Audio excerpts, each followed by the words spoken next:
সাল্লাল্লাহু আলাইহি সাল্লাম প্রবৃত্তির শিকার হয় না, মন গড়া কথা বলে না। ইন হুয়া ইল্লা ওয়াহয়ু ইউহা, যখন ওহী আসে তখন তিনি বলে। এজন্য সুন্নত বানানো যায় না।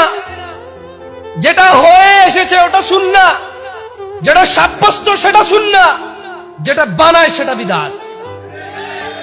আসেন, রাগ করিয়েন না কেউ, মাইকে যারা শুনতেছেন একটু মনোযোগ দিয়ে শুনেন। আমি বিদআত বানায় দেখাচ্ছি।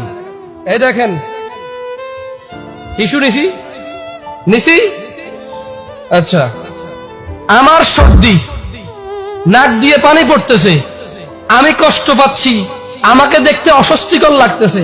সাব্বির ভাই কি করলো? সাব্বির ভাই জ্যাব থেকে টিস্যু দেন। আপনি দেন, জ্যাবে ঢুকান আগে, ধরার পর জ্যাবে আছে, দেন, এবার আমার দেন।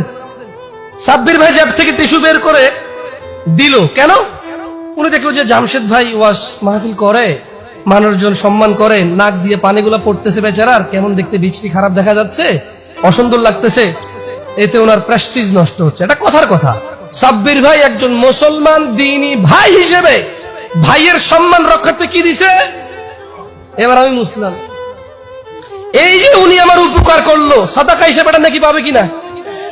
এবার এটার বিদআত বানাচ্ছি। দেখেন, সাব্বির ভাই বলল, জামশেদ ভাই একটি সুখে ডান হাতে নিয়ে আরেকটি সুখে বাম হাতে নিয়ে এইভাবে দুইবার বাড়ি দিয়ে এইভাবে নাকের ময়লা ফালালে 3 নেকি হয়।